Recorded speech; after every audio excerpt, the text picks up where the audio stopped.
Naboth's Vineyard by E. F. Benson. Read by Roy Macready. Naboth's Vineyard. Ralph Hatchard had for the last 20 years been making a very good income at the bar. No one could marshal facts so tellingly as he. No one could present a case to a jury in so persuasive and convincing a way, nor make them see the situation he pictured to them with so sympathetic an eye.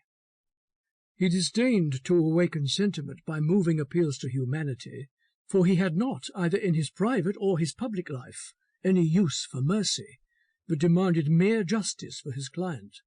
Many were the cases in which, not by distorting facts, but merely by focusing them for the 12 intelligent men whom he addressed, had he succeeded in making them look through the telescope of his mind, and see at the end of it precisely what he wished them to see.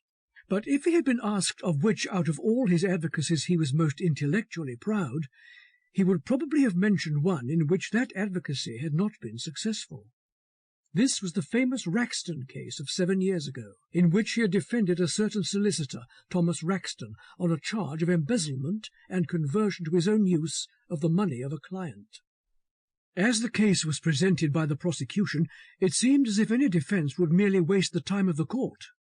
But when the speech for the defence was concluded, most of them who heard it, not the public alone, but the audience of trained legal minds, would probably have betted, had betting been permitted in a court of justice, that Thomas Raxton would be acquitted. But the 12 intelligent men were among the minority, and after being absent from court for 3 hours, had brought in a verdict of guilty. A sentence of 7 years was passed on Thomas Raxton, and his counsel, thoroughly disgusted that so much ingenuity should have been thrown away, felt ever afterward a sort of contemptuous irritation with him. The irritation was rendered more acute by an interview he had with Raxton after sentence had been passed. His client raged and stormed at him for the stupidity and lack of skill he had shown in his defence. Hatchard was a bachelor. He had little opinion of women as companions, and it was enough for him in town when his day's work was over to take his dinner at the club, and after a stern rubber or two at bridge, to retire to his flat, and more often than not work at some case in which he was engaged till the small hours. Apart from the dinner-table and the card-table, the only companion he wanted was an opponent at golf for Saturday and Sunday, when he went down for his week-end to the seaside links at Scarling.